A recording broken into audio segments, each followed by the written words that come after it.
अब स्टॉक्स में हम बास्केट ऑर्डर किस प्रकार से यूज कर सकते हैं, बास्केट ऑर्डर क्या होती है, कौन से सिचुएशन में हम इसे यूज कर सकते हैं, क्या चार्जेस होते हैं, इन सारी बातों के बारे में आज हम देखने वाले हैं। तो दोस्तों सबसे पहले मैंने लॉगिन कर लिया है। लॉगिन करने के बाद बास्केट ऑर्डर पर चलने से पहले मैं आपको ये समझा देता हूँ शॉर्ट में कि बास्केट ऑर्डर आखिर होती क्या है और कैसे काम करती है। तो दोस्तों आपको पता ही होगा कि जब कभी भी आप कोई सामान खरीदने जाते हैं तो आप एक बैग लेके जाते हो और उस बैग में आपको जो जो भी सामान चाहिए आप वो डालते हो और एक बार में ये बैग लेकर आप कैश काउंटर पर जाते हो और पूरा बिल एक टाइम पर ही आप पे कर लेते हो। तो ऐसे ही सिमिलर कंसेप्ट पे हमारी बास्केट ऑर्डर काम करती है, जिसमें हम एक ही बार में सारे स्टॉक्स भर लेते हैं जो जो हमें बाय करने हैं और उसके बाद हम एक ही बार में उसे एग्जीक्यूट कर देते हैं। तो आइए चलते हैं बास्केट ऑर्डर की ओर। तो उसके लिए हमें सबसे पहले नीचे की तरफ ये जो कार्ट वाला जो आपको बटन दिख रहा है उसके ऊपर जाना है। ऑर्डर्स में आने के बाद दोस्तों आपको बास्केट्स वाला एक सेक्शन मिल जाएगा, उस पर आ जाना है आपको।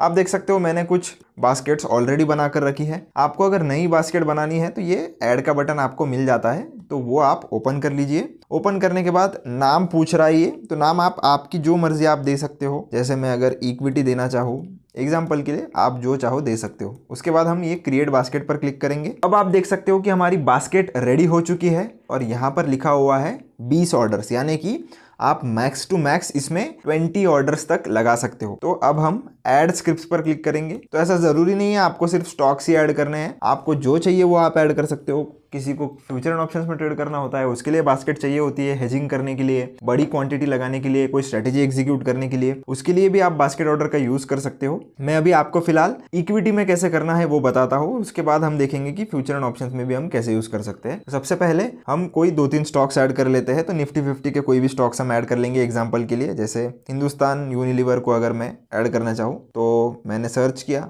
और जो नाम आया उसके ऊपर मैं क्लिक करूंगा। क्लिक करने के बाद आपको क्वांटिटी डिसाइड करनी है। जैसे मैं अगर 2 क्वांटिटी खरीदना चाहता हूं, ऑर्डर टाइप मार्केट लगाना है या लिमिट आपके ऊपर डिपेंड करता है। मार्केट का मतलब ये होता है कि जो भी मार्केट में प्राइस चल रहा रहेगा उस पर आपको आपका शेयर खरीद कर मिलेगा, और लिमिट यानी कि आप प्राइस सेट करोगे कि यही प्राइस पर मुझे मेरी ऑर्डर एग्जीक्यूट करवानी है, तो वो लिमिट सेलेक्ट करके आप लगा सकते हो। प्रोडक्ट आपका डिलीवरी है या इंट्राडे है वो भी आप डिसाइड कर सकते हो। डिलीवरी का मतलब है कि अगर आप एक दिन से ज्यादा इसको होल्ड करना चाहते हो तो उस केस में आपको डिलीवरी सेलेक्ट करना पड़ता है। और सेम डे खरीद के अगर आप सेम डे मार्केट बंद होने के पहले बेचना चाहते हो तो उस केस में आप इंट्राडे का ऑप्शन चूज कर सकते हो। साइड बाय सेल वो भी आप यहां से चूज कर सकते हो, यानी कि अगर आपके पास पोर्टफोलियो में कोई शेयर्स है, अगर आपको पोर्टफोलियो में कुछ शेयर्स सेल करने हैं तो उसके लिए भी आप ये सेल वाला बटन यूज कर सकते हो। मतलब इससे आपकी सेल साइड की ऑर्डर प्लेस होगी। तो ये सारी चीजें आपको सेट कर लेनी है और उसके बाद इसे ऐड टू बास्केट करना है। तो ये एक शेयर ऐड हो गया है। मैं फिर से ऐड स्क्रिप्ट्स पर जाऊंगा और एक शेयर हम ऐड कर लेते हैं, जैसे विप्रो। तो ये भी NSE वाला मैं सेलेक्ट कर लेता हूँ, क्वांटिटी सेट कर लेंगे और बाकी की कुछ मैं चेंजेस नहीं कर रहा हूँ और ऐड टू बास्केट मैं कर लेता हूँ। तो इसी तरीके से दोस्तों मैक्सिमम आप 20 अलग अलग शेयर्स यहाँ पर लगा सकते हो और नीचे की तरफ आपको ये जो ऑर्डर है उसको एग्जीक्यूट करने के लिए कितना पैसा चाहिए रहेगा वो देखने के लिए मिल जाता है।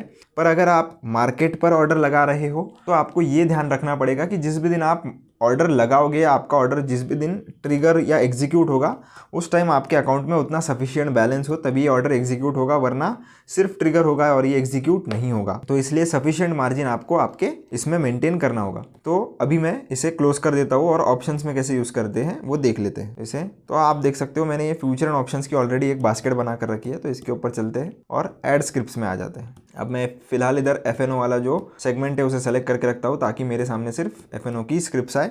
तो 22,700 का अगर मैं पुट खरीदना चाहता हूँ, मान लीजिए, तो निफ्टी का ये वाला पुट मैं खरीदना चाहता हूँ। सेम चीज़ है, क्वांटिटी लॉट वॉट वो सब चीज़ें आपको लगानी है। जैसे 2 लॉट अगर आपको करने हैं तो 50 क्वांटिटी लगा दीजिए। Market order, limit order, delivery, intraday, ये सारी चीज़ें मैं आपको समझा चुका हूँ। बाय वाला करना है मुझे, ऐड टू बास्केट, ये बाय हो गया है। अब एक सेल साइड की ऑर्डर कर लेते हैं। ऐड स्क्रिप्ट्स में जाऊँगा और 22,600 का पुट अभी मैं बेचना चाहता हूँ अगर मान लीजिए। तो अभी मैं सेल साइड जो है वो, क्योंकि मुझे ऑप्शन सेल करना है तो इसलिए मैंने सेल इधर चूज कर लिया है। लॉट बढ़ा देता हूँ, 2 कर देता हूँ और ऐड टू बास्केट पर क्लिक कर देता हूँ। तो आप देख सकते हो यहाँ पर मैंने एक बास्केट बनाई है जिसमें मैंने पुट सेल किया है और एक पुट बाय किया है। तो आप देख सकते हो सेलिंग की पोजीशन होने के बावजूद मुझे मार्जिन कितना लग रहा है, तो सिर्फ लगभग 27,000 के आसपास, क्योंकि ये पोजीशन मेरी हेज पोजीशन कंसिडर की जा रही है।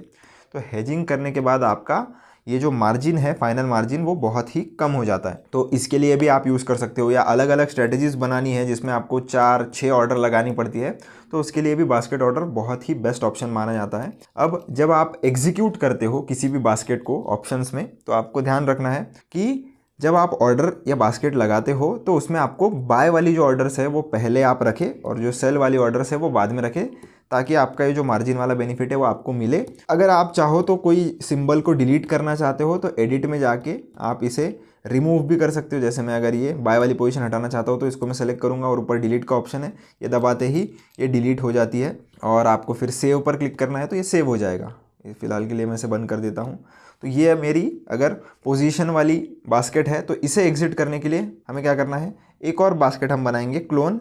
तो इसके ऊपर क्लिक करूंगा मैं, तो सेटिंग्स में जाएंगे हम, यहाँ पर जो आपको सेटिंग्स वाला बटन दिख रहा है इसके ऊपर आपको क्लिक करना है। और जो भी बास्केट से आपने ऑर्डर प्लेस किया है, जैसे मैंने ये वाली बास्केट से ऑर्डर प्लेस किया था, तो मैं क्या करूंगा, ये जो बटन है इसके ऊपर क्लिक करके इसका क्लोन बना लूंगा। अब क्लोन में क्या होता है, सेम बास्केट आपकी बन जाती है। अब इसे क्लोज करेंगे और क्लोन वाले इसमें जाएंगे। अब आपको क्या करना है, जो भी बास्केट आपने एग्जिट के लिए बनाई है, बाय के ऑर्डर को सेल कर देना है और सेल के ऑर्डर को बाय कर देना है, यानी कि एग्जैक्ट उल्टा इसका कर देना है ताकि आपकी पोजीशंस एग्जिट हो जाए। तो ये मैंने सेल कर दिया, सेव ऑर्डर पर क्लिक करूंगा और अब ये जो सेल वाली पोजीशन है इसे बाय वाली ऑर्डर पर हम शिफ्ट करेंगे ताकि हमारी सेल की पोजीशन एग्जिट हो सके। सेव ऑर्डर, तो ये भी मेरी जो बास्केट है वो बन गई है। तो अगर वो जो पहली वाली बास्केट हमने बनाई थी उसमें अगर मैं पोजीशन बना लेता तो उसे एग्जिट करने के लिए मैं ये बास्केट का यूज़ कर सकता हूँ। तो वन क्लिक के अंदर अंदर मेरा वो पूरा की पूरा जो ट्रेड है वो एग्जिट हो जाएगा। तो बहुत ही आपका टाइम और एफर्ट्स बच जाते हैं बास्केट ऑर्डर अगर आप यूज़ करते हो तो। चार्जेस बिल्कुल ही सेम रहते हैं, यानी कि जितने ऑर्डर्स आपके एग्जीक्यूट होंगे उसी तरीके से आपके चार्जेस रहने वाले हैं। तो जैसे नॉर्मल चार्जेस होते हैं, जैसे ऑप्शन के लिए 20 रुपीज़ पर ऑर्डर, इक्विटी के लिए जो भी ब्रोकरेज है, तो उस प्रकार से ही आपके चार्जेस लिए जाते हैं। बास्केट ऑर्डर यूज़ करने के एक्स्ट्रा ऐसे कोई भी चार्जेस नहीं है। जो नॉर्मल आप जिस भी स्क्रिप्ट में ट्रेड करोगे उसके जो भी अपस्टॉक्स के ब्रोकरेज चार्जेस होंगे वैसे ही चार्जेस आपसे लिए जाते हैं। तो आशा करता हूँ दोस्तों आपको सारी चीज़ें क्लियर हो गई होगी। अगर आपको इसके अलावा भी कोई डाउट आता है तो आप कमेंट सेक्शन में मुझसे ज़रूर पूछ सकते हो। मिलता हूँ आपसे नेक्स्ट वीडियो में। धन्यवाद।